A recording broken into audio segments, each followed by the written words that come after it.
Do you know that term, ollie ollie Oxenfree? I've heard it. Show of hands, ollie ollie Oxenfree. Okay, everybody here. Okay. But half the time people are like, what is that at all? Is it a detergent? Oxenfree is deceivingly not a game about freeing oxen, but instead a game about 5 teenagers travelling to an island after hours to party, but then accidentally summoning a bunch of sort of ghosts, and things get progressively weirder from there.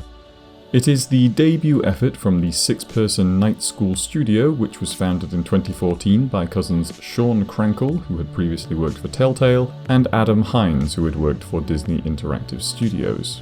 Their objective was to create a story-driven game with no cutscenes and natural, fluid dialogue mechanics. It was released in 2016 to positive reviews.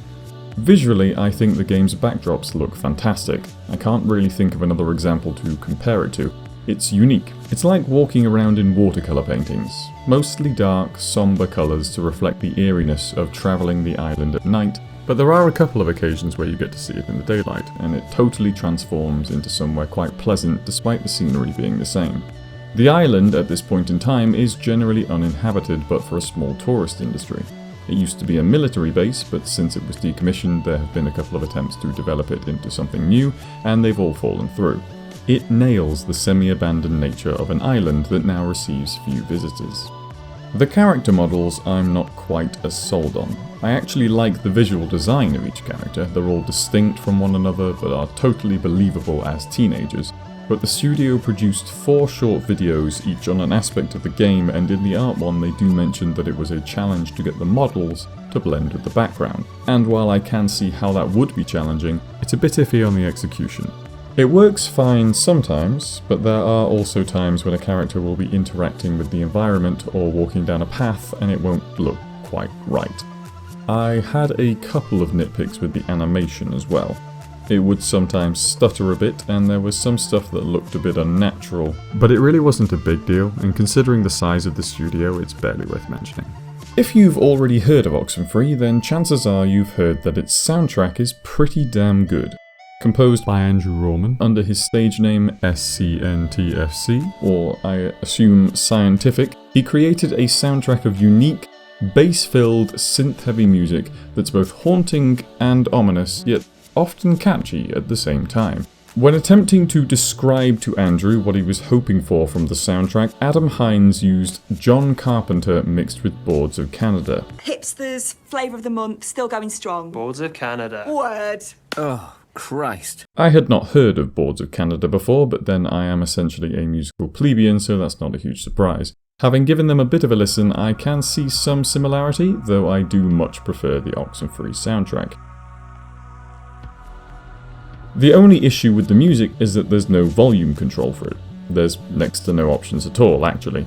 Night School obviously had a strong feeling about how the game should be experienced, and part of that strong feeling was that the music should be right at the forefront. Absolutely unmissable. And yeah, it's good music, and the game would be lesser without it, but at times the voice acting and music do have to compete with one another. Generally, you can always hear the voice acting, but it's just sometimes like the music is uncomfortably close to drowning it out. I think they block this off at night since nobody needs to use it. Or maybe they just had a parade? Sure, either one. Speaking of the voice acting, the body of work each actor of this small cast has done varies, but they all do a really good job. Right from the start, it's noticeable how natural their delivery is. No one ever sounds like they're overdoing it, like they're trying too hard, which is key because so much of the game is normal conversation. And this is all the more impressive when you discover that the actors never recorded their lines with each other, instead having to do it alone and out of order. Of course, complementing their ability to perform conversational dialogue to such a high standard does not mean that they can't perform emotively when needed. She is a pops, Jonas. It doesn't make it my fault!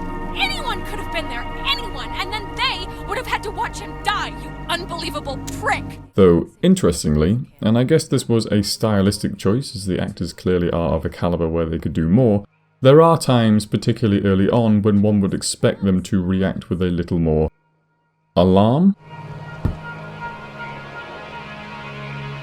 Oh, I need to drink more milk or something, jeez. What? So it's just... That's strange. Strange? That is not how I'd be reacting if a football just kicked itself towards me. But I guess that's more of a script issue, and besides, a lot of spooky stuff happens in this game. So if the characters were panicking and wetting themselves every time, it would get stale pretty fast. The actors definitely all deserve praise for making these characters believable, and like the music, the game would be a great deal lesser without them. Oxenfree is essentially a walking simulator, but from a 2.5D perspective as opposed to the more typical first person. It's similar to Firewatch in that you're always walking and talking at the same time. You'll be given the task of reaching a certain location and will then traverse your way there while choosing what to say during your conversations. The dialogue system is designed to sound as natural as possible, and when selecting a response you will sometimes cut whoever is currently talking off. So, what does that make you to her then? A second cousin? I don't He's know. my stepbrother. Oh, yeah. Again, considering the actors never recorded their lines with each other, it works surprisingly well. The only complaint I have, and I know this has been echoed by other players, is that sometimes you want to hear everything that a character is going to say and you never know if you're about to interrupt them or not. This means that you end up waiting, mouse hovering over your choice, for them to finish. But then, sometimes your choices fade puzzlingly quickly, so you have to make what feels like an unnecessary snap decision. It's probably intentional and done to make the dialogue feel more fluid, but there are moments where there doesn't seem to be any reason you couldn't have waited a few more seconds to say what you wanted to say. And that's about 90% of the gameplay. You do use a radio throughout the game to listen to anomalies and facts about museum exhibits, unlock doors, communicate with ghosts, and exercise your friends, but while this has narrative significance, it's not a big part of the gameplay. There are also a few optional collectibles which can involve some backtracking, but they are worth getting if you're invested in the story, and the island is relatively small so it doesn't really take up much of your time. I wonder if this is going to be the only review I ever do where gameplay takes less time to talk about than audio. As I said, it's a walking simulator, so you have to be the sort of person who's willing to let gameplay take a back seat in favour of story for you to get anything out of it. So, with that said, on to the main event. I'll introduce the first act of the story and then at a suitable moment I'll give a spoiler warning. If at that point you are interested in playing Oxenfree, then I strongly advise you do so before watching the rest of the video. You play as Alex, a 17-year-old girl who is, tonight, sneaking off to a party on Edwards Island, a now near abandoned island where you are not allowed to be after dark. With Alex on the ferry over is Ren, longtime best friend, class joker and something of a burnout, and Jonas, Alex's new stepbrother who she has just met for the first time tonight and has invited along.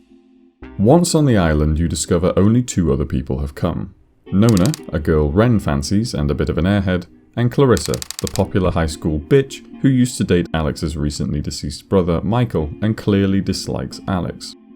They gather on the beach and launch into what quickly becomes a very awkward game of truth or slap, the rules to which I will leave you to work out for yourself.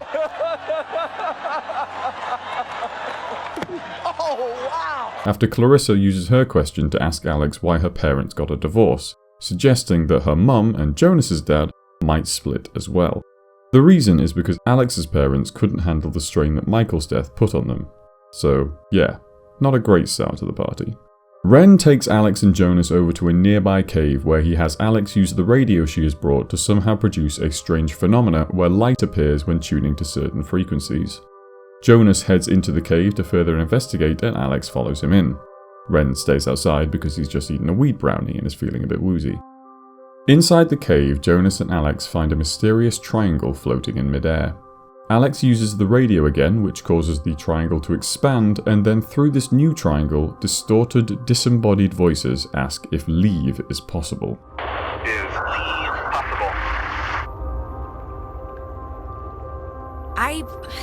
I don't know what you mean, so I can't. Please, children, guys. We'll see you soon. Alex! What?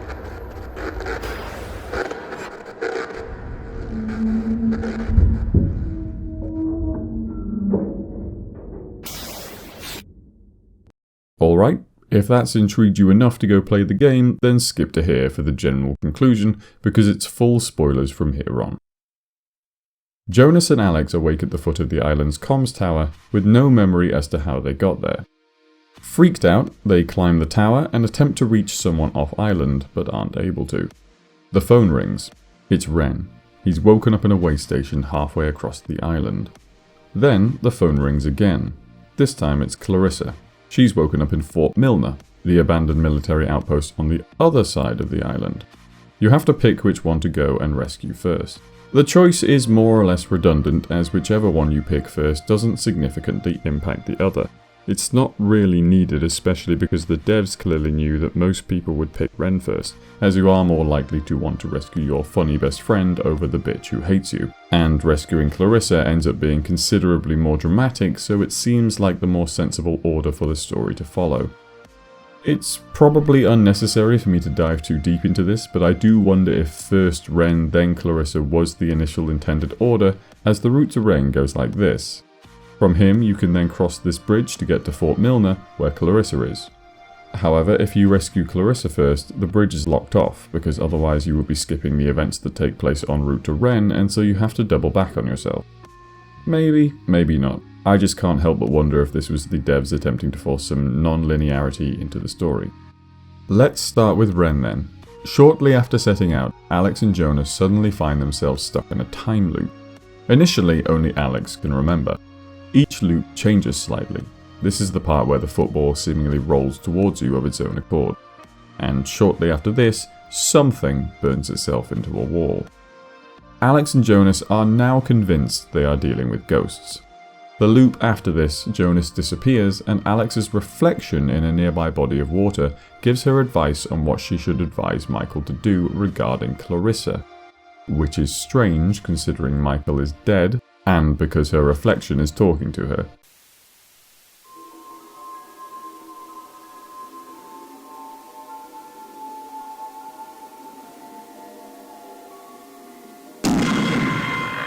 Don't tell Michael what to do about Clarissa, okay? After this, Jonas returns and is now also able to tell that they are in a loop, though he struggles to remember specifics.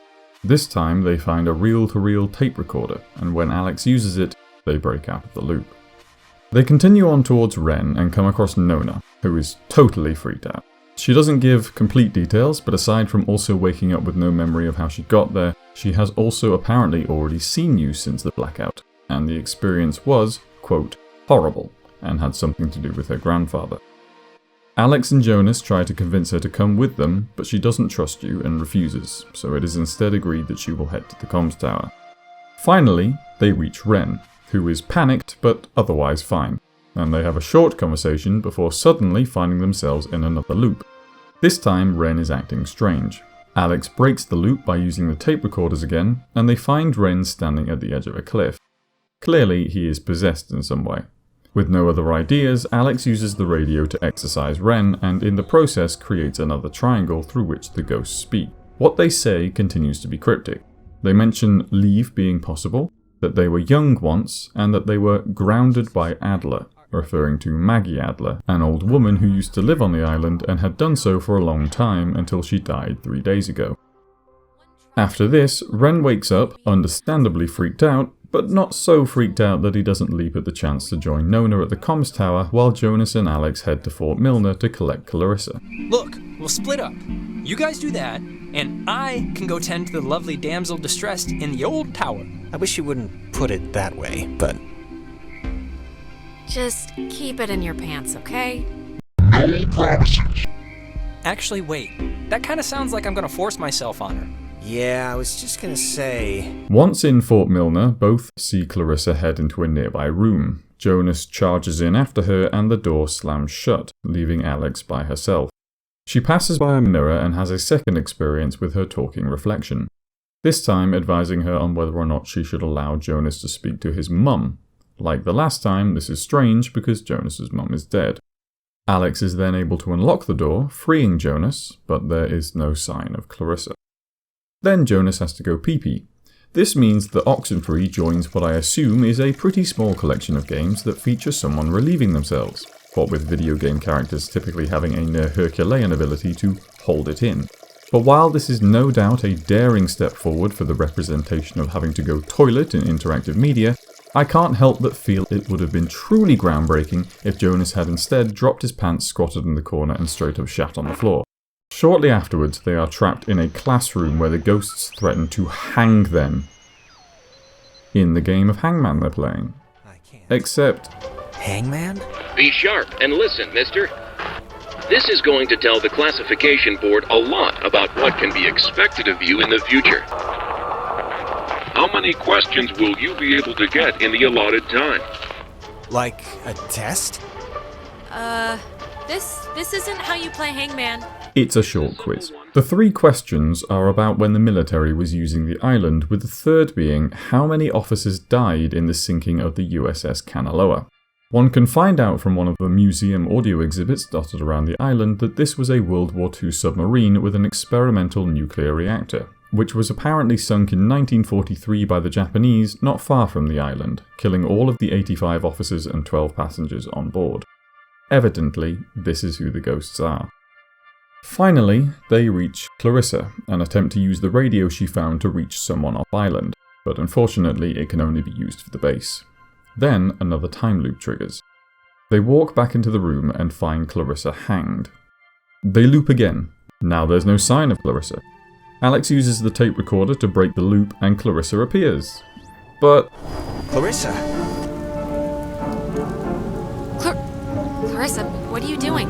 Alex, don't worry. She's like... I will never forget that I am an American. There will be other ships. And other souls to sail them. Oh my god! Why would she do that? However, when they reach the spot where she fell, she has disappeared once again. With no other ideas, the two of them head back to the comms tower. They arrive and the 4 of them discuss what they should do now. Ren suddenly remembers that Maggie Adler had a boat, and if they can get into her estate, they might be able to use it to get off the island.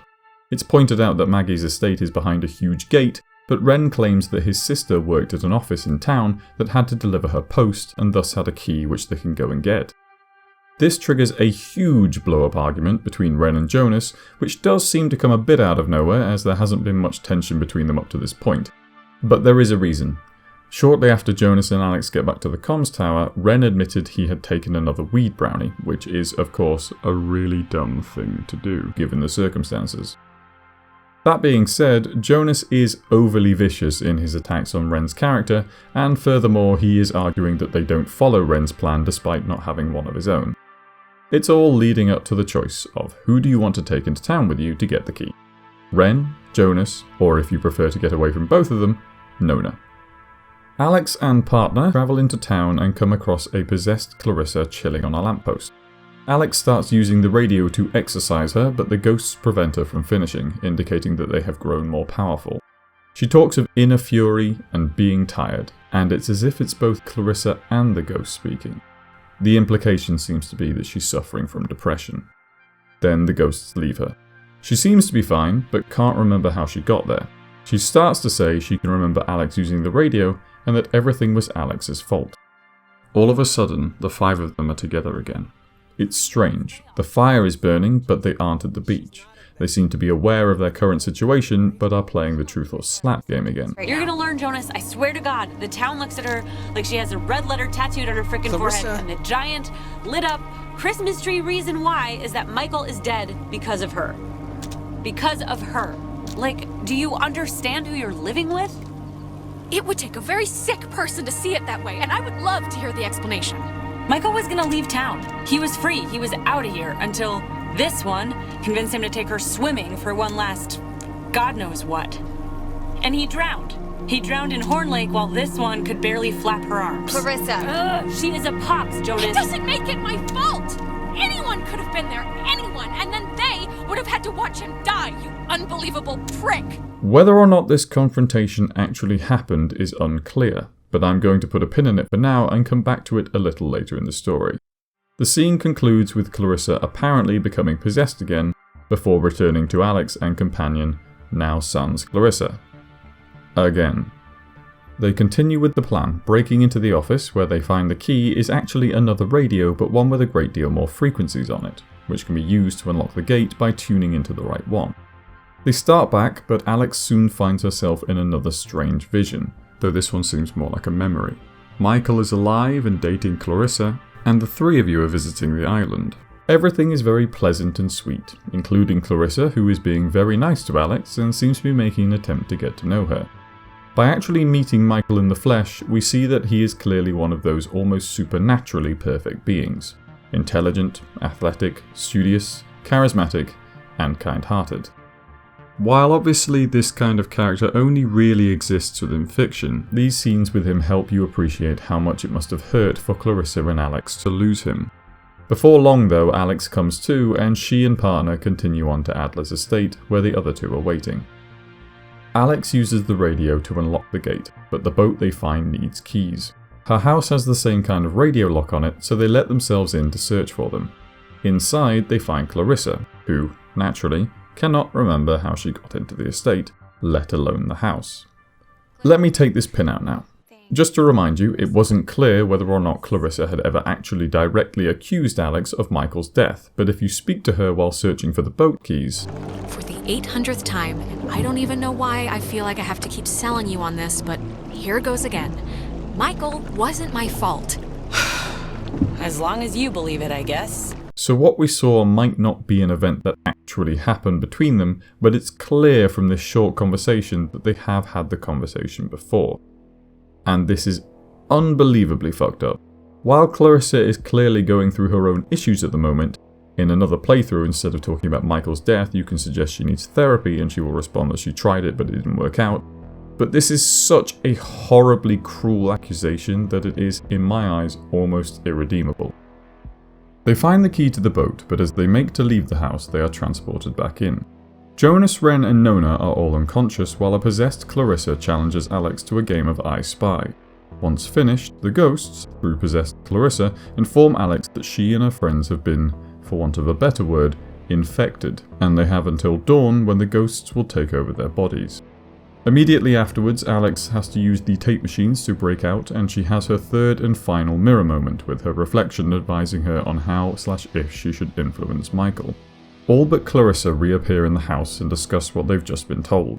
They agree that they can't leave without Clarissa, and besides, now they've all been infected, they need to find some way to beat the ghosts. The best plan they can come up with is from one of Maggie's notes, which describes returning to the cave and tuning into the source. The cave was blocked after Jonas and Alex went in, but it can still be reached via an old bunker which has to be unlocked from the other side of the island. It is decided that Ren and Nona will wait by the bunker while Alex and Jonas unlock it. Just after they split, Alex has a vision of Ren drowning, but if you decide to check in on him, he's fine. However, just before reaching their destination, they come across Nona while Ren hangs suspended in mid-air. They then go through some mini-loops where Nona gives a different description of how Ren died each time. Alex is then teleported into the power transfer station with a possessed Jonas. The ghosts mock Ren's death and then tell Alex that the time loops, as she has taken to calling them, are of her own making, and the ghosts aren't controlling them. They then go on to say that they know Alex is in charge, they know her plan, and they know it won't work. However, they are willing to strike a deal. If she lets them have Clarissa, the rest of her friends can go free. You can indicate whether you agree or not, but the final decision is not made at this stage. Alex returns to where they were and uses the tape machines while Nona grieves over Ren until she disappears and Jonas returns. They continue on to the station where they are able to unlock the bunker and confirm that Ren and Nona are both alive and where they left them. On the way back to the bunker, Alex has another vision/memory of Michael and her on the island, where Michael talks of committing to Clarissa, wanting to leave town, and how he feels under pressure to live up to expectations and be successful in life. After coming to, they meet up with Ren and Nona at the door to the bunker. Only Jonas and Alex actually head into the bunker for reasons I'm not entirely clear on. It is possible that Ren and Nona disappear just after you take a group photo together, so in that scenario it obviously makes sense. However, if they don't disappear, then I don't know. Maybe they're little babies too afraid to go face some life-stealing ghosts. The two of them head inside, and just before they move into the cave, Jonas hears this music that is played on a couple of occasions during the night. He believes it's his mum singing, and asks Alex to try and use the radio to do something. He isn't sure what. You can refuse and Jonas will grudgingly come with you, or you can accept and... Mom? Alex? Jonas, wait!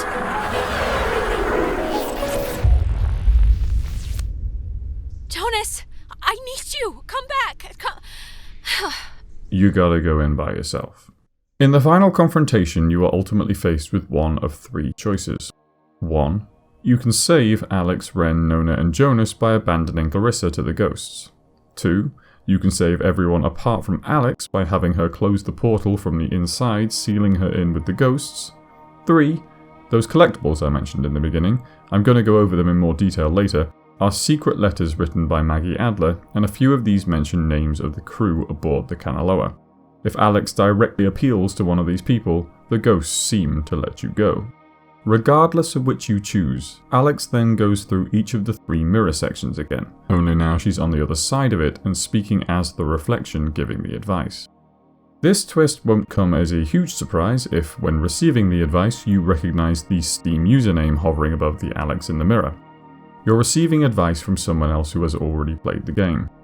I think it can be a random person, though for me it was always the same person on my friends lists, and they always gave the same answers. Although this initially seems like kind of a cool idea, I'm not actually that big a fan because the advice the other players give is essentially meaningless if you want to make your own decisions, and seeing someone's Twitch handle hovering above Alex's head doesn't do wonders for immersion. After this, she appears in a dreamlike version of her home where Michael informs her he has made up his mind that he wants to leave town, but that he won't feel right doing so unless he receives Alex's blessing. You can choose whether or not to give it to him. Alex wakes up on the boat and faces her choices. There's a few different variations, so I'm just going to cover the most important ones. The first is that if you sacrifice Clarissa, not only is she not on the boat with you, but no one apart from Alex can even remember that she existed. The second is that if Alex does not give Michael her blessing, then he will be alive and on the boat with you, and no one but Alex remembers he even died. Everyone else thinks he's been there the whole night. This, of course, means that Jonas is no longer Alex's stepbrother, but they can still end up being close. Ren and Nona are always there, but they're either dating or they're not. You make one final decision where Alex declares what her future plans are. I left town to go to school. Undeclared. I need time to figure out what I want, I guess. But anyways, what time is it? Yeah, sorry, I gotta run or I'll miss the ferry. Ren's dragging me out to Edwards Island for that yearly beach party thing. And I have to pick up what's-his-name Jonas, too. I hope he's not weird or mean or something. Whatever, I'm sure it'll be fun. It's something to do, right? Okay, so before I talk about what we just saw, I first want to cover Maggie Adler. As mentioned, there are several secret letters which Maggie has hidden around the island which you can find by tuning into a certain frequency to listen to some pre-recorded clues. These letters reveal the truth behind the sinking of the Kanaloa and the nature of the ghosts. Maggie Adler was a comms officer stationed on the island during the war who also secretly worked as a codemaker, used to conceal projects from other US agencies. The Kanaloa was one of these projects and thus many did not know about it. When the submarine got stuck on rocks, a distress signal was sent out, but it came through cut off and Maggie hastily interpreted it as an attempt by the enemy to jam radar. As a result, she recommended to a destroyer escort, the USS Walter Roy, that it scout and, if necessary, bomb. The Walter Roy did exactly that. The island began to pick up some strange transmissions in the aftermath, which were put down to faulty equipment or other such reasons. But Maggie realised they were relays from the Kanaloa and pieced together what she had done.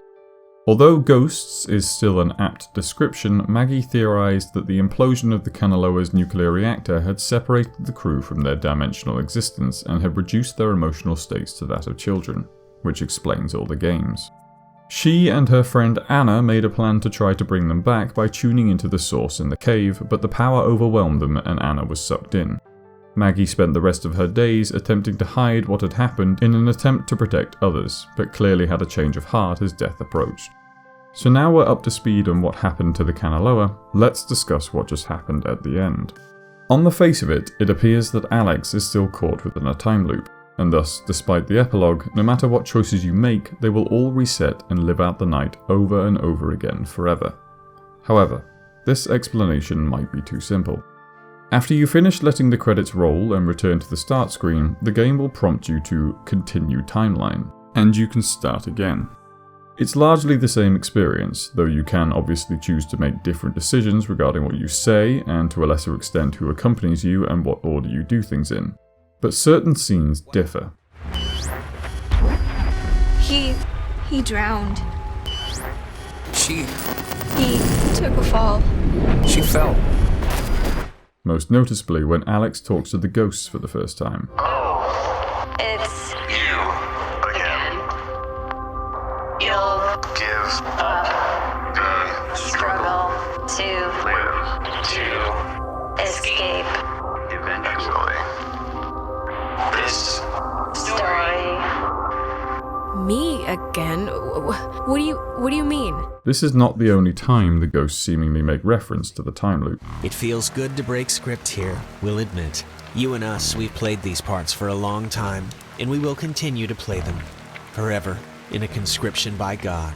But not all existences are made equal, child. So we will continue to try to wear your forms like opening our own personal escape hatch. And we will continue, forever, until it works. This all seems to be proving that all involved are stuck in a time loop, until Alex discovers that she has the opportunity to send a message back in time via a radio just before the final confrontation with the ghosts. Alex, this is... Alex, and listen, don't come to Edwards Island. Whatever you do, just don't come here. Stay home. Stay safe. The rest of the playthrough remains the same, with Alex giving an epilogue and then resetting back to just before heading off to the island. But then a new scene plays out with Alex, Jonas and Rem before they get on the ferry. Ren tells Alex to tune into a random radio station, and when she does so, she hears her own warning. I guess that means... Alex, this is... Alex, and listen, don't come to Edwards Island. Whatever you do, just don't come here. Stay home. Stay safe. Ren and Jonas aren't convinced and believe that Alex is playing a prank. Alex denies this, obviously spooked, and Ren takes this as a sign that she never really wanted to go and admits to his own lack of enthusiasm. The three go and get pizza instead, leaving Clarissa and Nona to have an assumedly boring but ghost-free night. But when the credits finish rolling, the start screen continues to prompt you to continue timeline. There are a few theories on what happens if you get this ending. Some believe that this closes the time loop as Alex never travels to the island in the first place and thus the subsequent events never take place. Though, as with most time travel stories, to subscribe to this theory one has to endure the obvious paradox of Alex stopping herself from a future that never exists. How do many time travel stories get around this? By using parallel universes. In this case, that there are infinite Alexes in infinite universes playing out the events of the island in an infinitely different number of ways, which seems to be the most widely accepted theory. Those occasions where Alex is trapped in a time loop and you see strange things, the football moving, Ren drowning, Clarissa killing herself, these are other realities bleeding into this one. The ghosts aren't causing these loops, but they are aware of them because they have broken the constraints of time. Even here though, the theories differ. I've seen someone posit that each time Alex escapes, she really does escape and the choices made in that playthrough become the future for that timeline, but a new one always opens up just before Edwards Island. Others believe that any Alex that steps onto Edwards Island is trapped and unable to escape, but by using the radio they can send a warning not to the past but to Alexes in other timelines. I don't mind things being left up to interpretation within limits, but I do think that this is a bit too open-ended. There's no way to know which theory is correct, and so what meaning you derive from the ending comes entirely from what you choose to believe, and I struggle to find that satisfying. I do like how the game doesn't try to tie your actions and choices into a typically good or bad ending. I won't lie, after Clarissa blamed Alex for Michael's death, which I thought was unbelievably cruel, I was tempted to hand her over to the ghosts, and while I ultimately didn't, because that would be a bit harsh, I won't pretend I wasn't thinking about how it might affect getting the best ending, which, in this case, would be the grocery store ending, and thus largely isn't affected by Alex's choices. I was not a big fan of how you can bring Michael back to life. What seemed to be a metaphorical choice about letting go was totally undermined by simply refusing to do so, and thus getting him back. The implication seems wrong. Of course, maybe none of these things matter at all depending on what theory you subscribe to. That's kind of the problem. I liked Oxenfree, and I think it's worth a play for anyone that enjoys story and conversation in their games. It's short and has great atmosphere. You probably should play through it twice, though I only really recommend doing this due to its brevity. Were it longer, I don't think there are enough changes in NG+ to make it entirely worthwhile. It is hard not to feel somewhat unsatisfied with the ending, but I'm certainly interested to see what they do with Oxenfree 2, which did have a release date at the end of this year, but a delay was announced during the making of this video. The devs did something quite cool with Oxenfree 1 by updating it years after it came out with some secret dialogue you can find if you go hunting with your radio, which apparently gives some hints about the antagonists of the sequel. My weather app said there was like a 10% chance. Whoa! Everyone okay? That wasn't near me. Me neither. I'm okay. Are you okay? Shut up! Hold up! What's happening over there? Stick around. I'll tell you all about it. I didn't find this out until after I'd finished, so I was very confused where these bits fit into the story while playing. Now that I know, I'm not really bothered enough to try and work out what they mean, but it's still neat. Perhaps the sequel will give us a more solid idea of what happened at the end of this one. I'm curious to see where Night School Studios take the story, and I wish them luck.